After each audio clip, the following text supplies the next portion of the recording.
Hola, hola, buenos días. Hoy estamos a domingo 29 de junio. Estamos en horas de la mañana, pues grabando el programa que a partir del próximo mes de julio, creo que vamos a definir formalmente que el programa no sea sábado, sino domingo y tengamos esa flexibilidad para grabarlo durante la semana e incluso el domingo y que pueda salir él formalmente y ya no tener que indicarles que el programa el día sábado será un domingo, porque estamos en tantas actividades, cada uno de nosotros, que se nos dificulta realmente que el programa salga los días sábados. Así que dejémoslo para domingo. Bienvenidas, bienvenidos. Estoy pregonando ideas por la cultura del pueblo.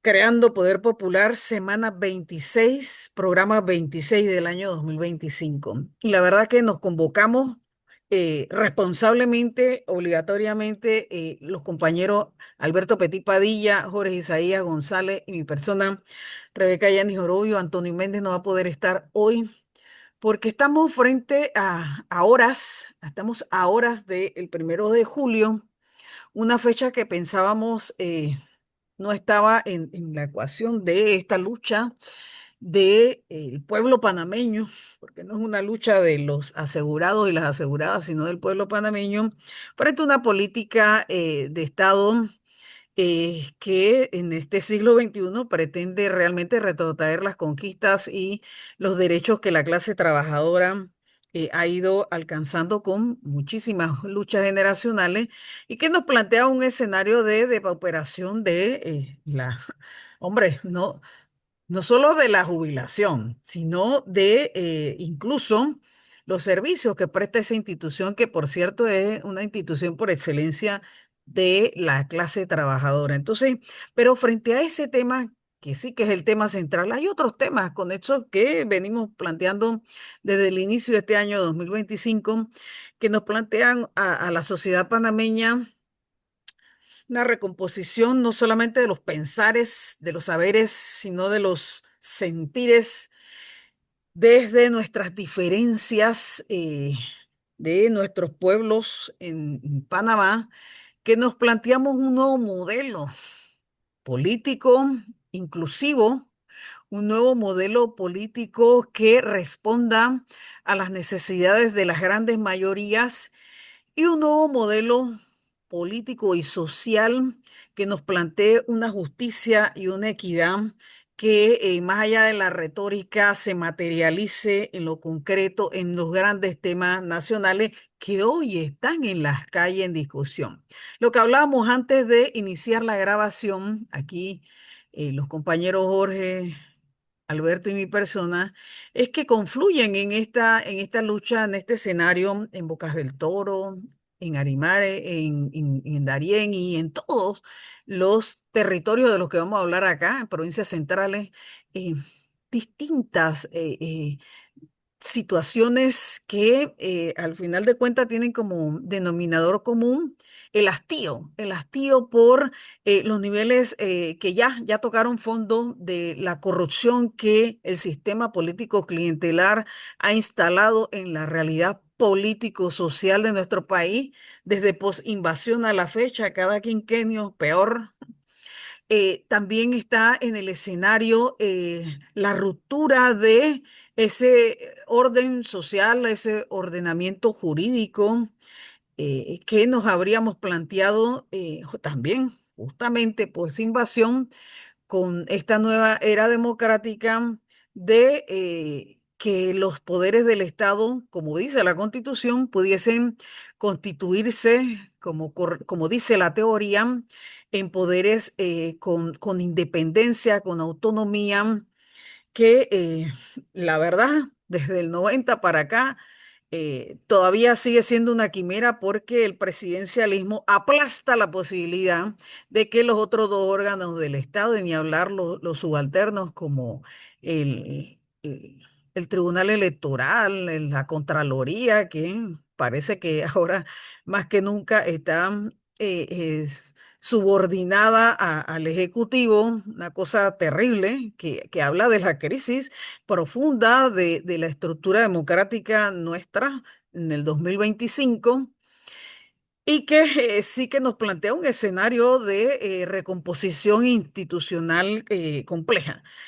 Pero también vemos, por ejemplo, una institución como lo es la Defensoría del Pueblo, que se ha planteado en las sociedades modernas eh, o transmodernas de este siglo XXI frente a ese equilibrio o balance de los poderes del Estado.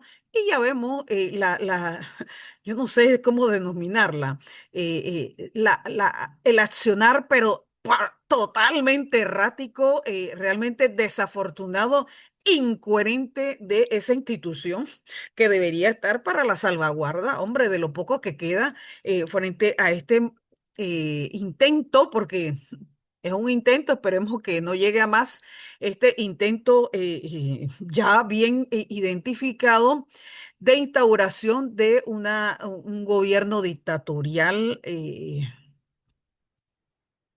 de derecha en nuestro país que la verdad que nos posesiona en un escenario que no nos hubiésemos planteado hace un par de meses atrás, compañero. Entonces, arrancamos esta media hora, vamos a hacer una media hora de programa porque tenemos otro compromiso que tenemos que atender hoy domingo.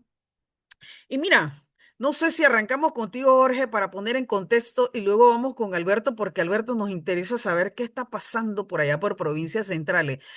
Jorge, a 30 horas un poquito más de 30 horas de el escenario que la sociedad panameña está clamando al unísono de que más allá de un estallido social que luego podríamos lamentar, aquí lo que corresponde ya es que el Ejecutivo se siente a discutir, eh, si no la derogatoria, la reforma de esta ley que el pueblo panameño integralmente ha rechazado. Sí, bueno, saludos Rebeca, saludos Alberto, nuestro saludo a Méndez, aunque no pueda encontrarse el día de hoy, y a todos y a todas quienes nos ven y nos escuchan.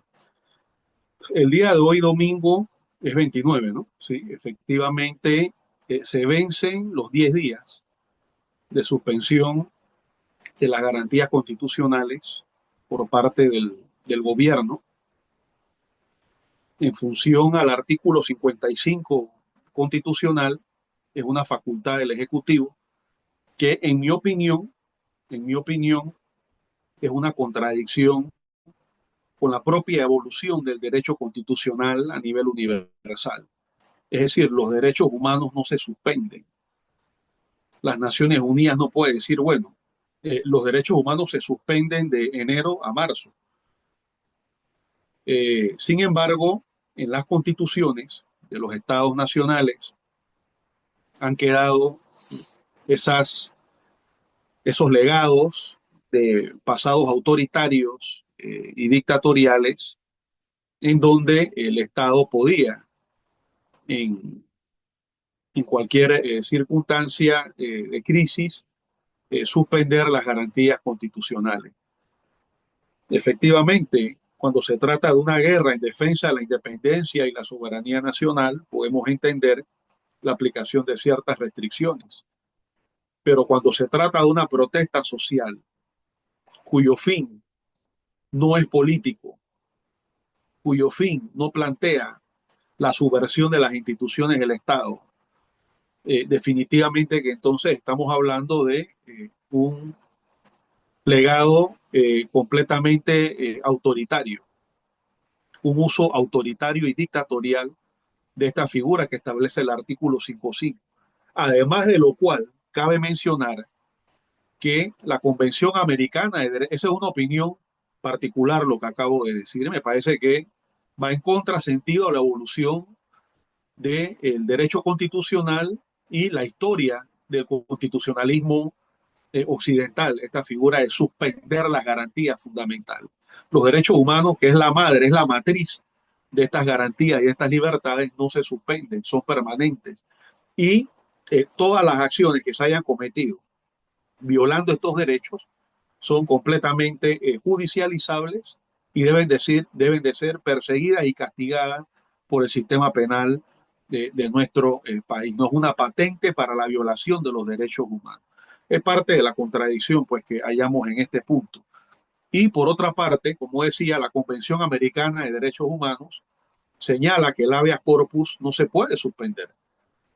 Y en el decreto que estableció los primeros 5 días de suspensión de garantías constitucionales, efectivamente fue suspendido el artículo 23, lo cual fue denunciado por un grupo de abogados, entre ellos los abogados Carlos Bichet, Emanuel Castro, Félix Paz, que señalaron que eso violentaba fallos, criterios de la CIDH, de la Corte Interamericana de Derechos Humanos, y la Convención Americana de Derechos Humanos, de la cual Panamá es signataria.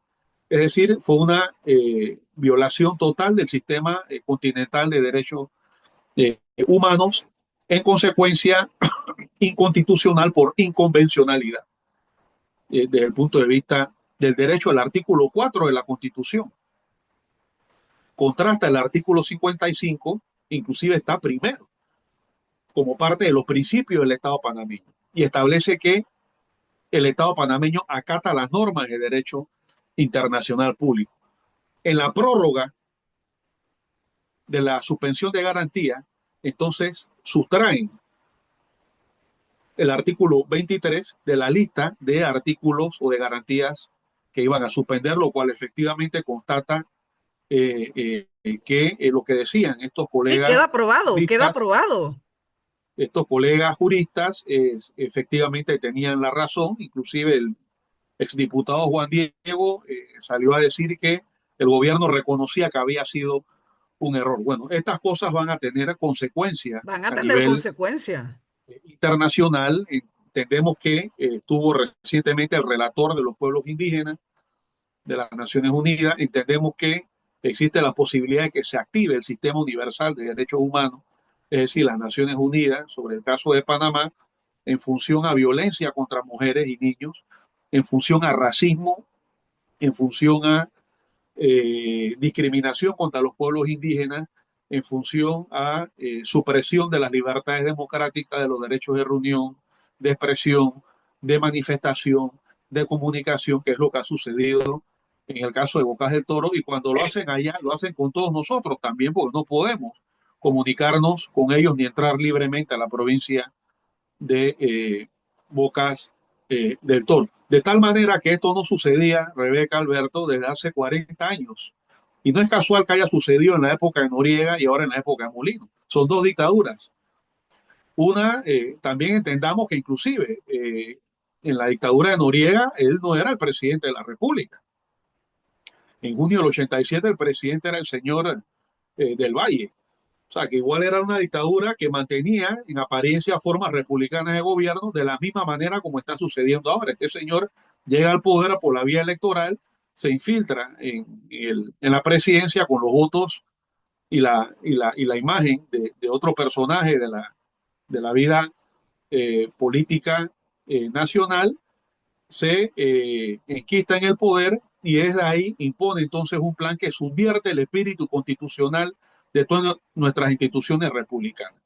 Los poderes y su independencia han sido cancelados en función a orientar o direccionar todas las instituciones del Estado en la vía de imponer a sangre y fuego no solamente la ley 462, sino el memorándum de entendimiento de patria con Estados Unidos, la reapertura de la mina y todas las demás medidas que vayan orientadas a imponer un ajuste estructural de la economía y un alineamiento de la sociedad, el Estado y la política en general de nuestro país con los intereses de Estados Unidos de Norteamérica. Eso lógicamente enfrenta la resistencia de las fuerzas patrióticas, de las fuerzas sociales que defienden los intereses del pueblo panameño en el campo de lo económico y social y que plantean la defensa de la soberanía y de la independencia nacional. Y hemos visto entonces, como decíamos en programas anteriores, cómo el gobierno ha recibido la gabela y el cheque en blanco de la burguesía panameña en función de tratar de eliminar del camino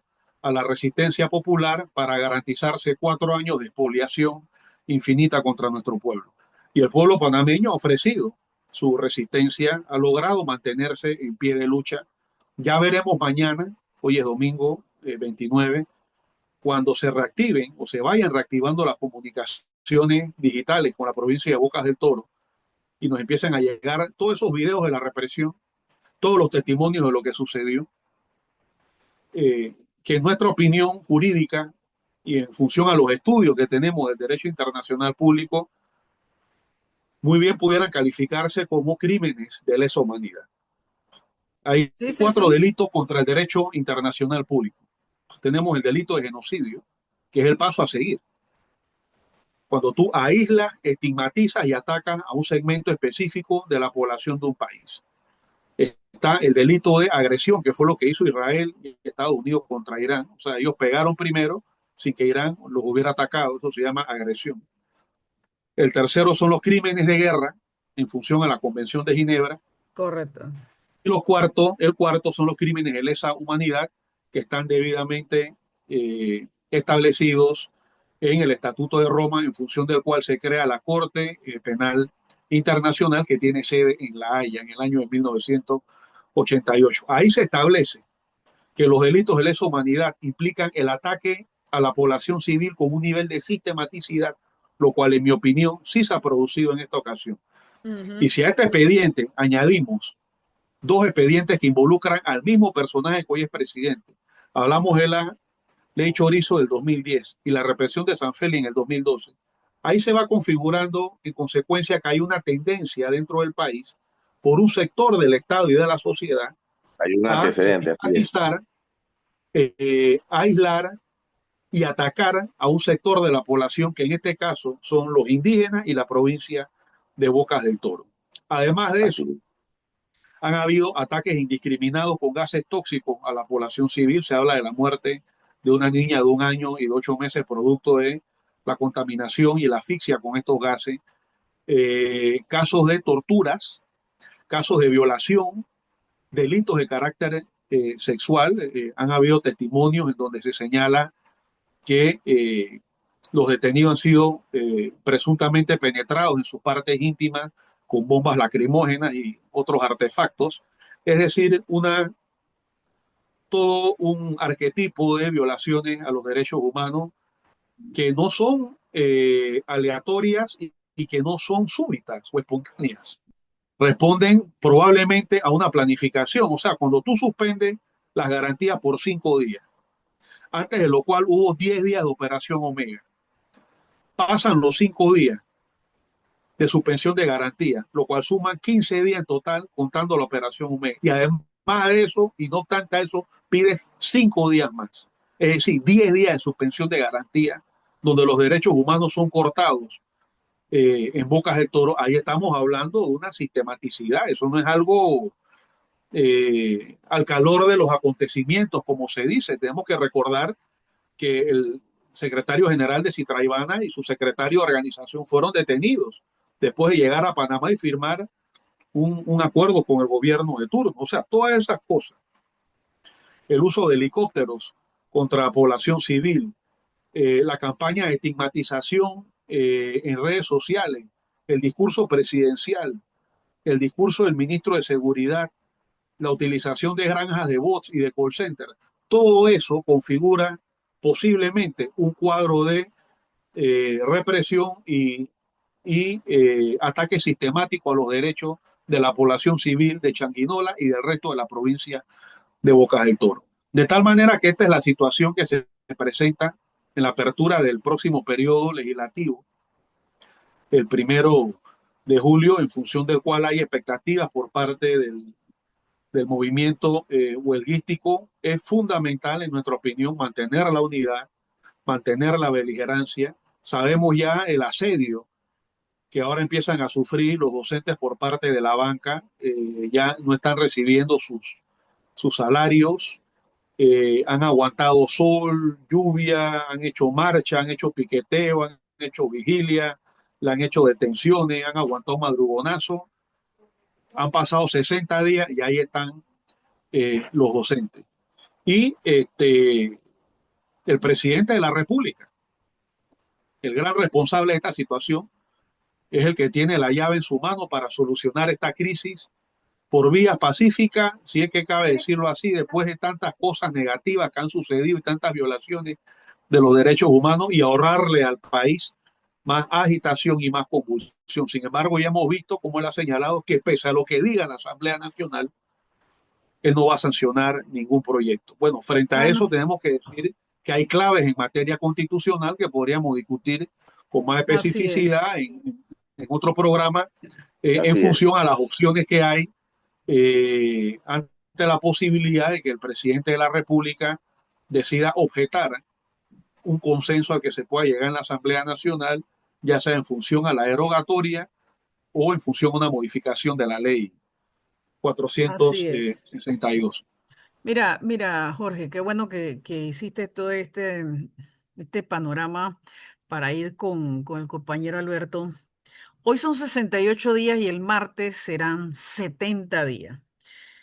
En realidad me voy con una frase que acabo de utilizar. En teoría pareciera que el presidente tiene la llave, pero yo diría a esa expresión que más bien perdería la llave en 2 días si insiste en tener esa actitud inflexible, irracional, incoherente frente a la exigencia, no de un grupo o de algunos grupos, del pueblo panameño entero, frente a esa ley nefasta que simplemente hemos decidido hemos decidido todos, todos y todas, que tendrá que ser revertida.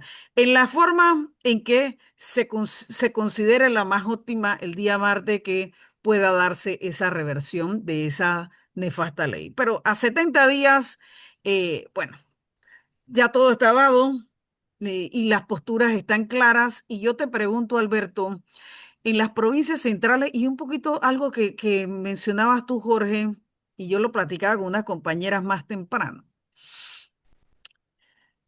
el fenómeno sociológico y que de paso es político de esta coyuntura, de los actores en esta coyuntura, perdón, y que no son apariciones de este 2025, sino que ya venimos identificándolo. Son sectores sociales que siempre han estado, unos más, unos menos visibilizados, pero que han tenido una participación, la verdad que muy concreta, muy activa en las últimas luchas del 22, del 23 y ahora del 25. Esos actores sociales, como lo conversábamos antes de entrar al programa, Jorge, que sí que estamos frente a la coyuntura de la ley 462, pero que ello se concatena, como ya lo vimos en el 22 y en el 23, con otros temas sociales que riñen, que chocan ya con la dinámica social de tolerancia con este gobierno y con los gobiernos anteriores y que han sido, por supuesto, elementos que han contribuido a la explosión social en Darién, en Arimae, en todo el territorio nacional y que tiene que ser desde el punto de vista teórico y para el entendimiento de este fenómeno que analizamos aquí política y también científicamente, son factores que no son micro, son macrofactores que también tienen que ser incorporados en ese ejercicio que el día martes va a tener un punto de inflexión. ¿Vale? En función de que todas esas demandas sociales de esos distintos sectores, por allá, por Herrera, por Los Santos, compañero Alberto, también están en el escenario, también están puestos en esta discusión. ¿Cómo está la dinámica social, Alberto, sobre todo en materia de quienes han sido realmente los protagonistas fundamentales de esta lucha por la ley 462, que son nuestros educadores y nuestras educadoras? Que como lo hemos dicho todos en los programas anteriores y hoy lo tenemos que reiterar, eh, los educadores hoy, como siempre en la historia republicana, resultaron ser el farol de la conciencia crítica de la nación panameña. Mi respeto para los educadores y las educadoras. Alberto, ¿cómo está esa perspectiva desde Azuero? Bien, primero, saludos a Jorge y a ti, Rebeca, y saludos a Antonio también que no pude estar hoy. Ya faltan solamente 7 minutos para Ya terminar el entró programa. Antonio, Alberto, para el cierre. Ya, ya entró Antonio, ok. Sí, ya faltan 7 minutos para terminar el programa, porque el programa es de media hora.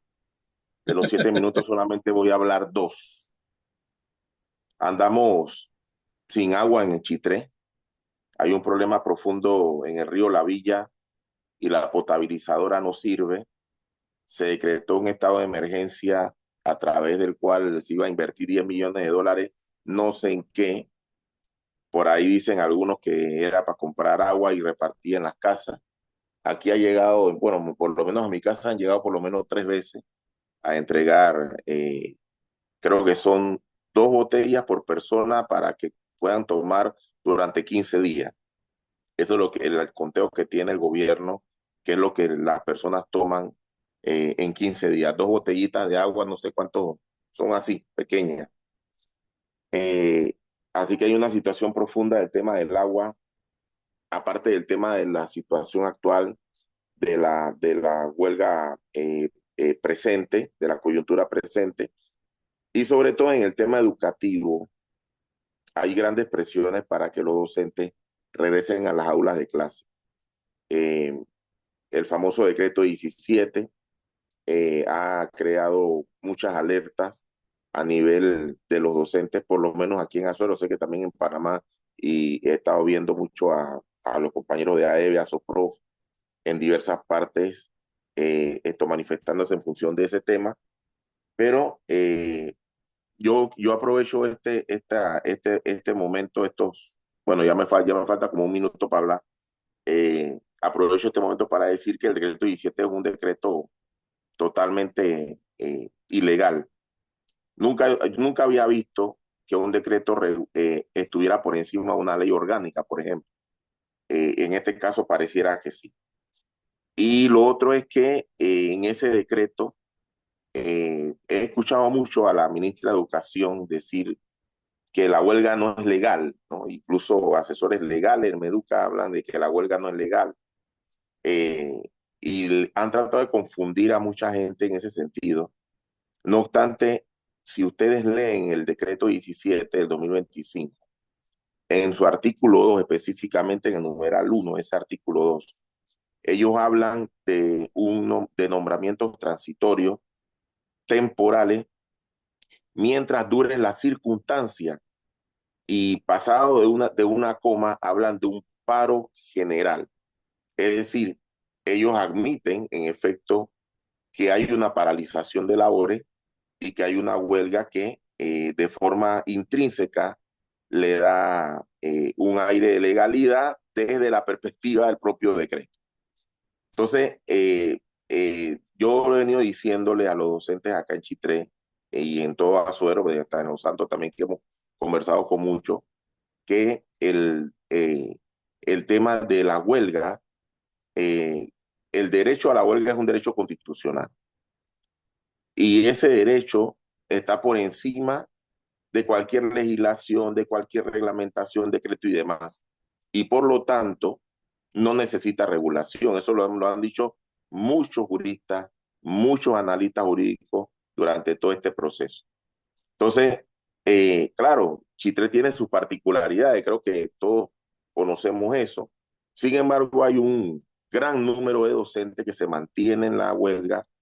De hecho, incluso hay docentes que retornaron a las aulas la semana pasada, que van a retornar a la huelga en esta próxima semana, a partir del día de mañana, lunes 30 de junio. Y bueno, y mira lo que pasa el 1 de julio, que es una fecha importante y trascendental, que sabemos que va a, donde se va a iniciar un nuevo periodo legislativo en el cual el presidente debe estar presente para dictar su informe a la nación. Algunos dicen que quizás no llegue, quizás sí llegue, yo no sé la verdad, pero lo cierto es que ese momento va a ser crucial para el país, ¿no? Así que le doy el paso a Antonio porque ya falta poquitos minutos. Saludos.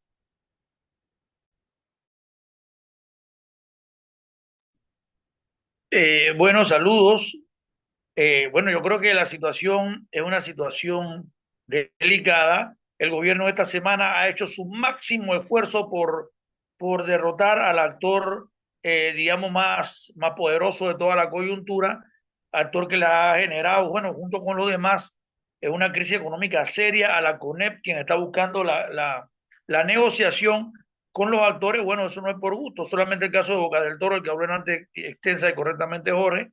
Imagínate una provincia que tiene el 1,5% del Producto Interno Bruto, menos del 4% de la población, pero golpea con la gestión de ella más la otra provincia a el sector turismo que genera el 16% del Producto Interno Bruto y del cual por lo menos se ha paralizado en 60%, le pega directamente al hombre más poderoso del país.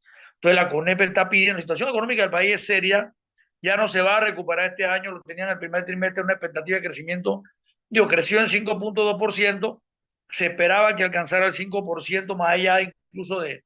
Y bueno, por la arbitrariedad del presidente, la economía se encuentra empantanada y eso ha hecho que los sectores el Consejo Nacional de la Empresa Privada busque el acercamiento y el acuerdo y un acuerdo con los actores de un compromiso de cambio de la ley que se gestionaría en el único actor que puede quitarle la banderilla esa del otorgo al presidente de la mano, que es la Asamblea Legislativa.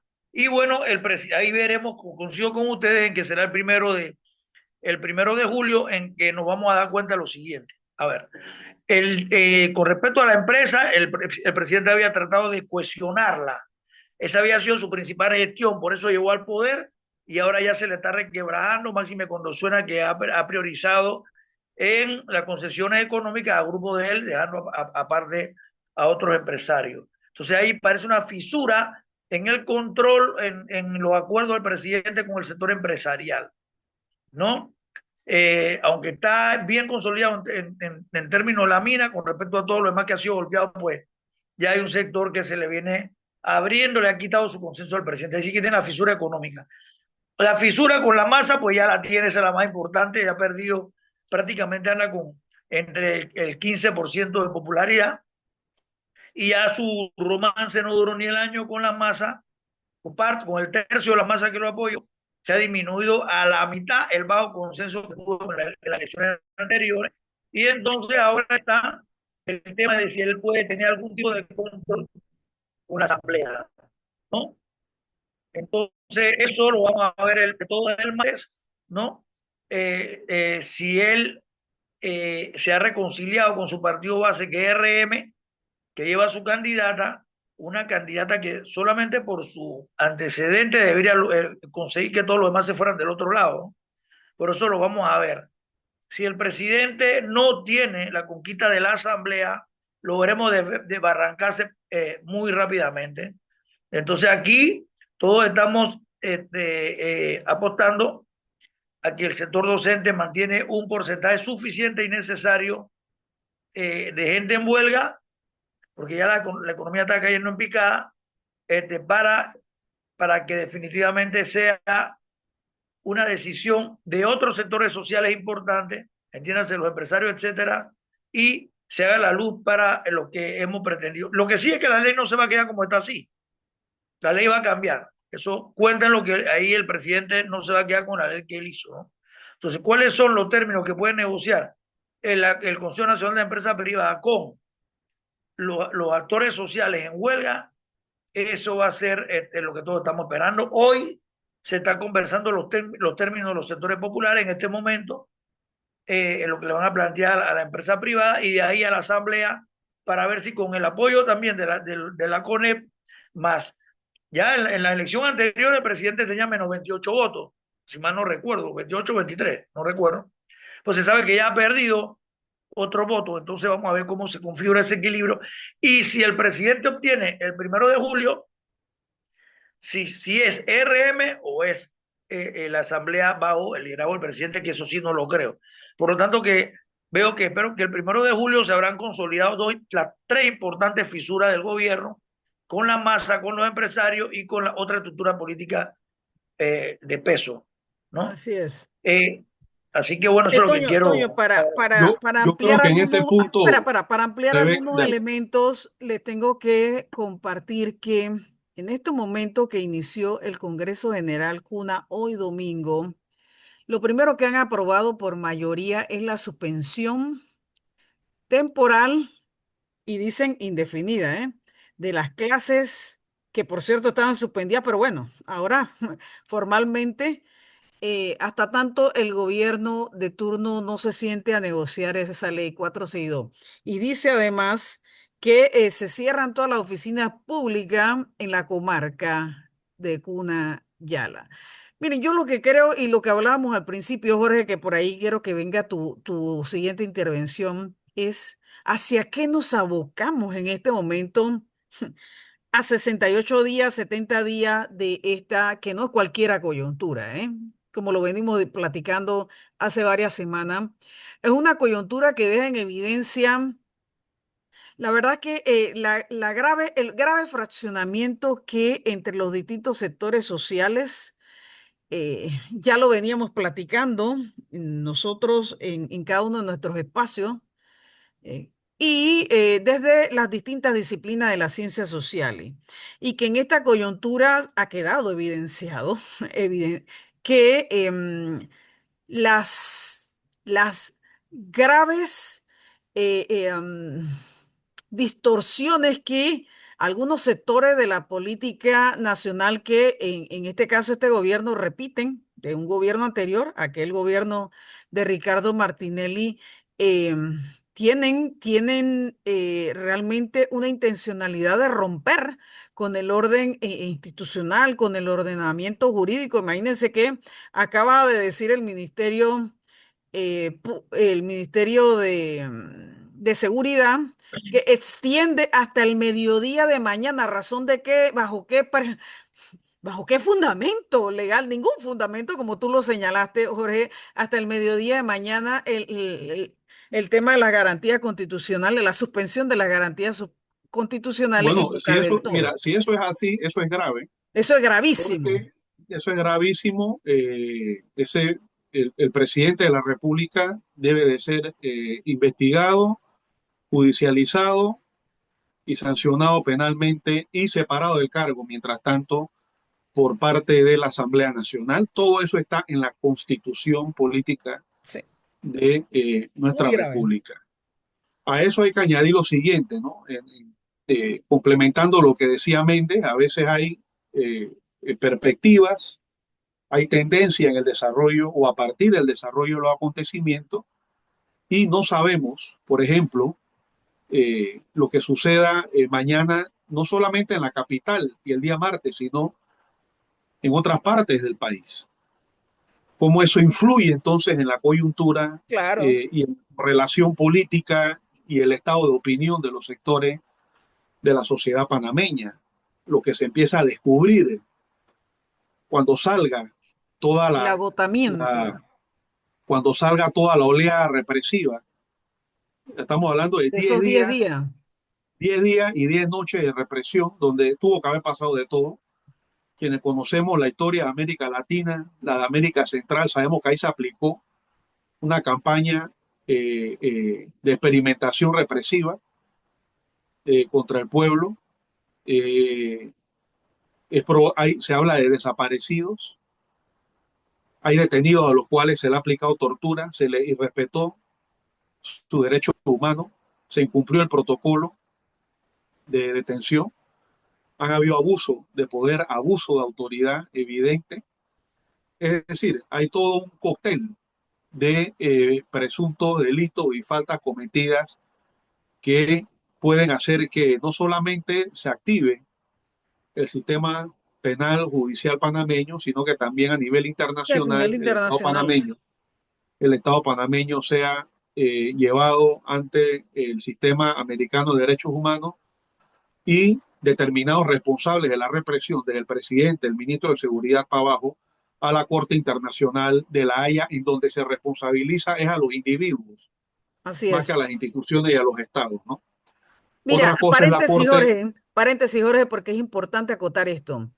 No uh, solamente esa entidad internacional de pueblos indígenas está en este momento, dice que el día lunes, martes, creo que el lunes, mañana, está certificando mediante un informe lo bueno, evidenciado. Ojo, bueno, ojo.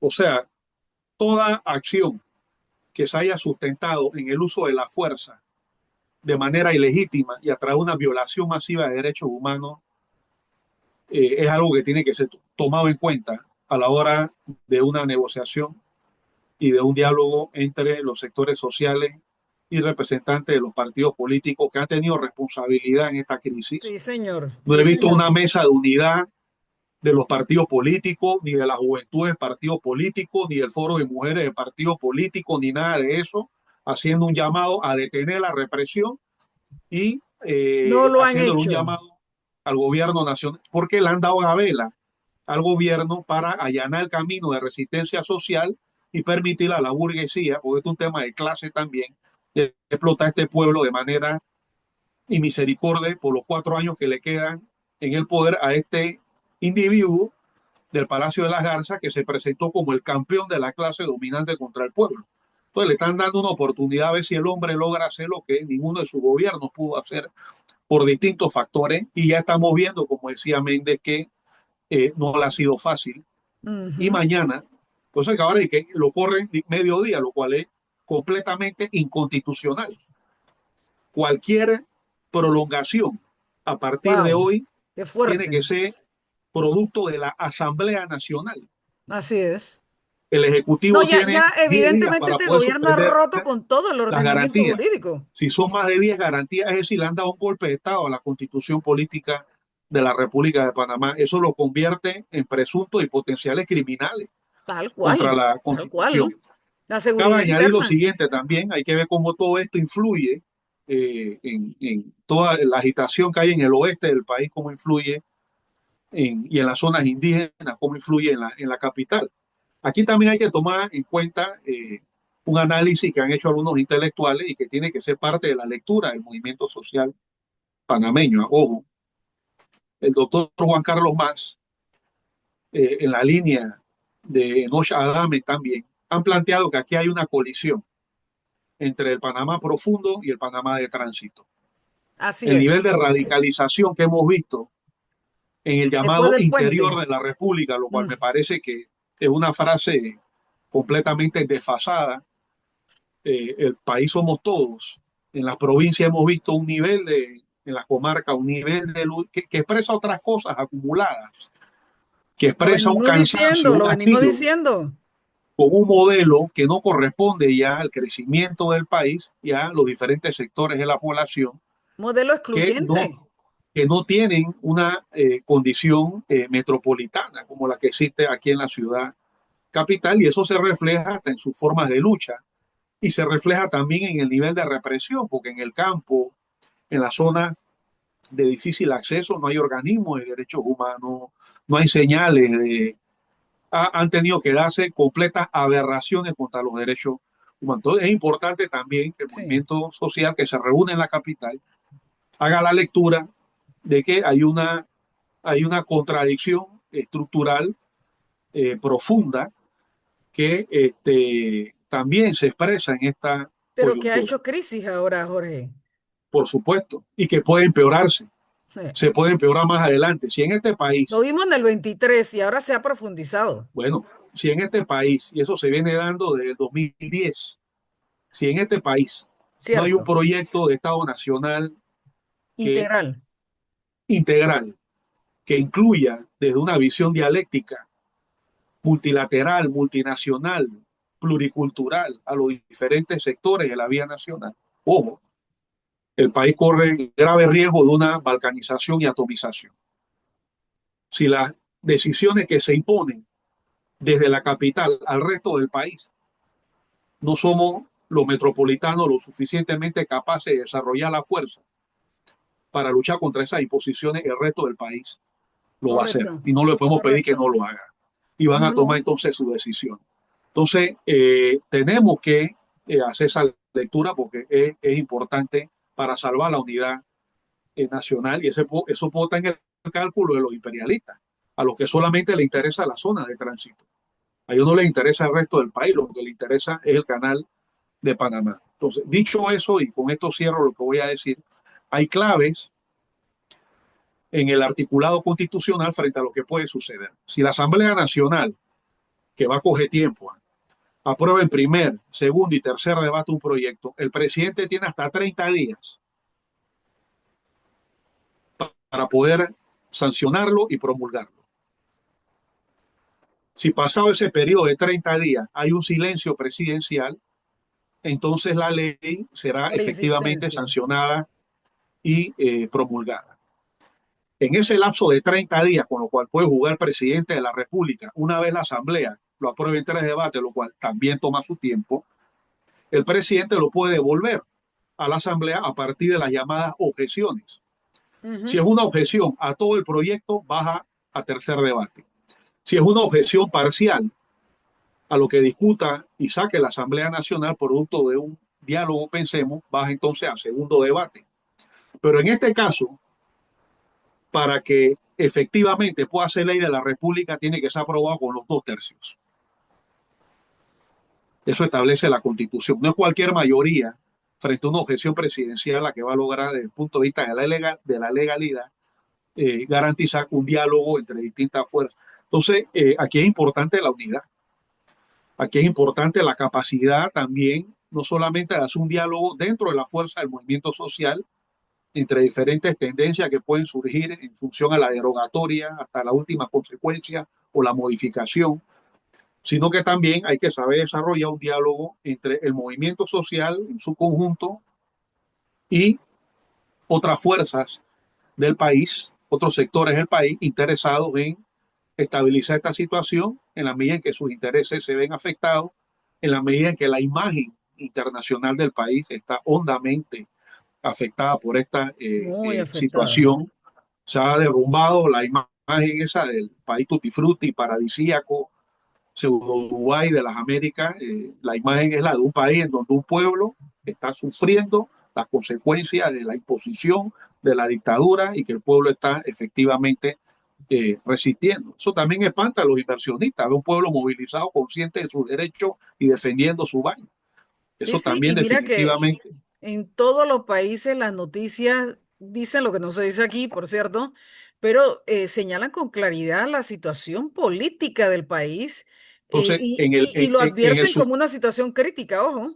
en el supuesto, Rebeca, de que el presidente, usando el periodo de 30 días para pronunciarse, objete lo que pueda salir de la Asamblea pensando que va a haber un consenso, eh, y efectivamente ese consenso, esa objeción baja a la Asamblea y la misma es aprobada por los 2 tercios, y aún así él se niega entonces a, a sancionarla, entonces lo hará el presidente de la Asamblea Nacional. O sea, creo que es importante manejar estas claves, porque creo que en su momento no hicimos un cálculo lo suficientemente político de cómo las sesiones extraordinarias y el fin de las ordinarias podía incidir en la prolongación de la lucha. Entonces es importante el estudio de la Constitución para saber cuáles son los distintos caminos en función a lo que puede suceder. No basta sentarse a dialogar.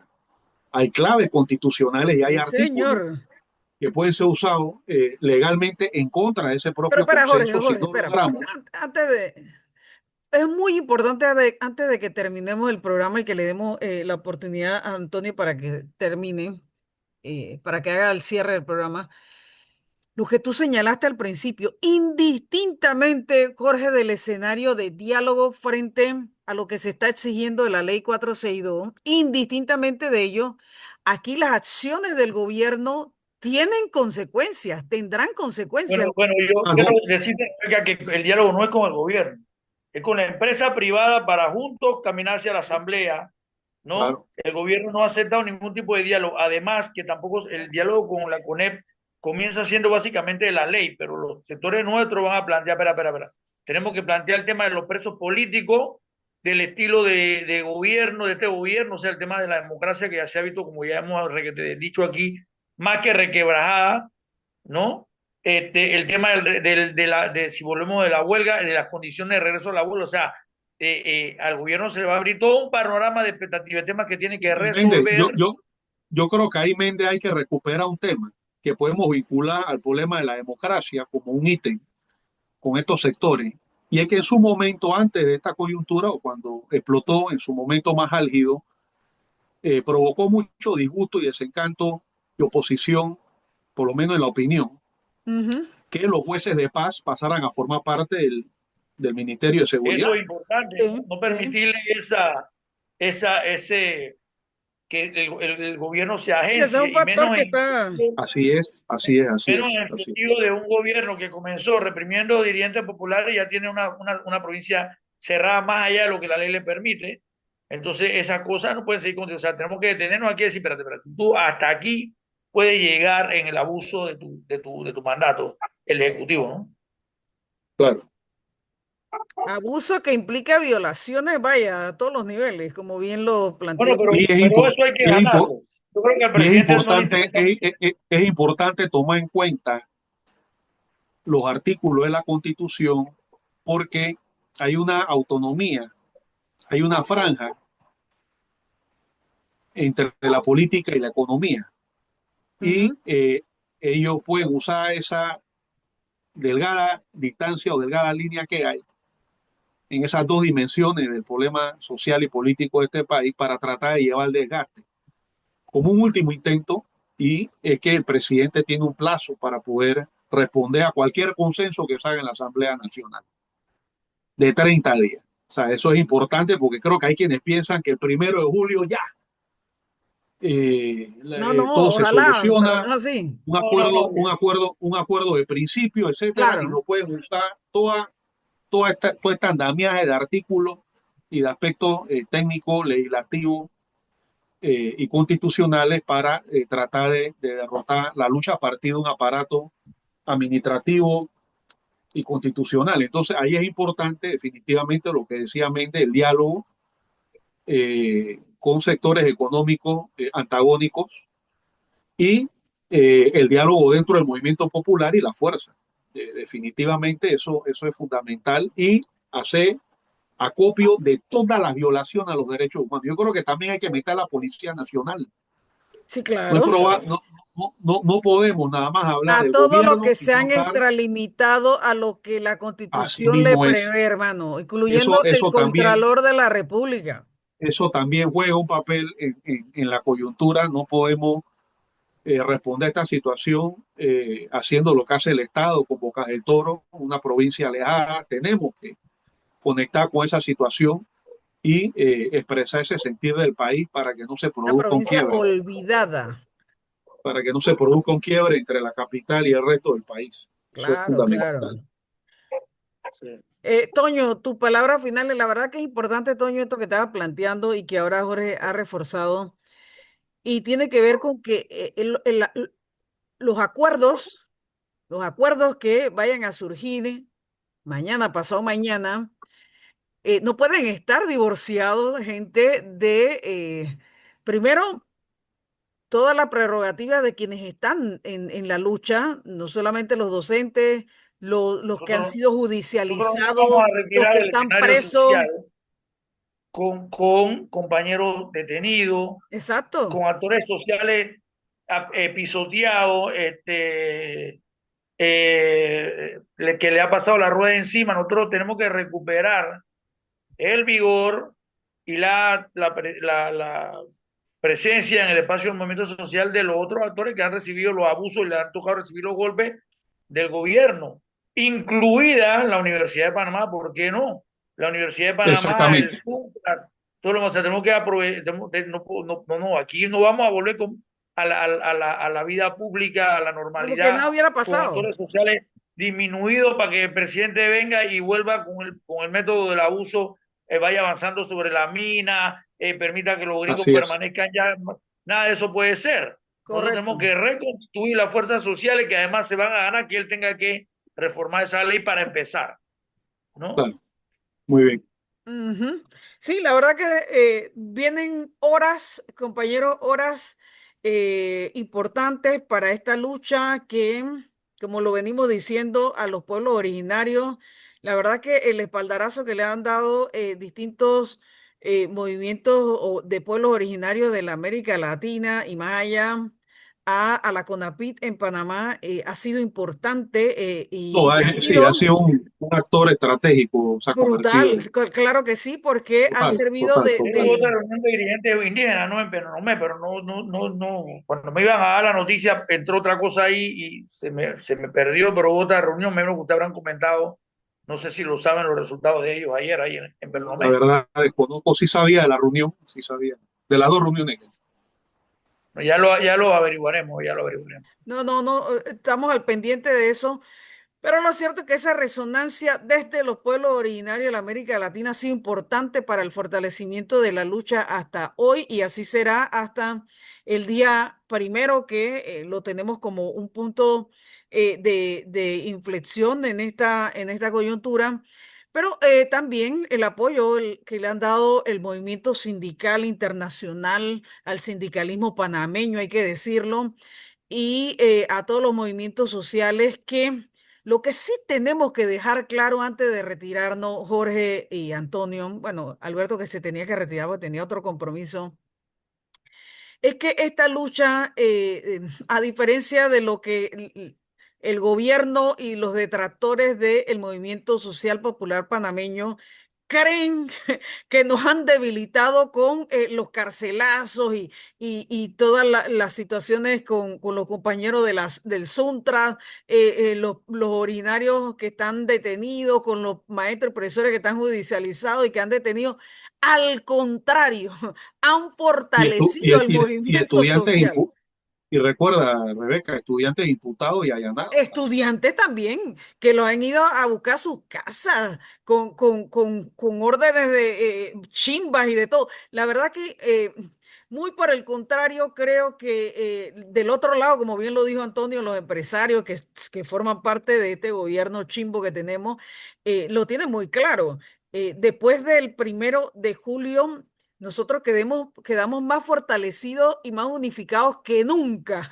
Que nunca, que hace muchísimo tiempo, por ejemplo, en el movimiento gremialista de educadores, fenomenal la unidad monolítica que han logrado y así en todos los sectores sociales. Entonces yo creo que en positivo, viéndolo en positivo, el acumulado político que después de esta coyuntura nosotros habremos alcanzado es significativo y nos va realmente a comprometer a todos los sectores, bueno, en el caso concreto de los espacios que nosotros representamos aquí en Pregonando Ideas por la Cultura del Pueblo, una nueva construcción, no solamente metodológica, sino mucho más elevada, paradigmática de nuestro quehacer político, social en nuestras estructuras. La verdad que estas horas que vienen, Jorge, Antonio, analizar todo y cada uno las distintas posturas, posiciones que van a ir sumándose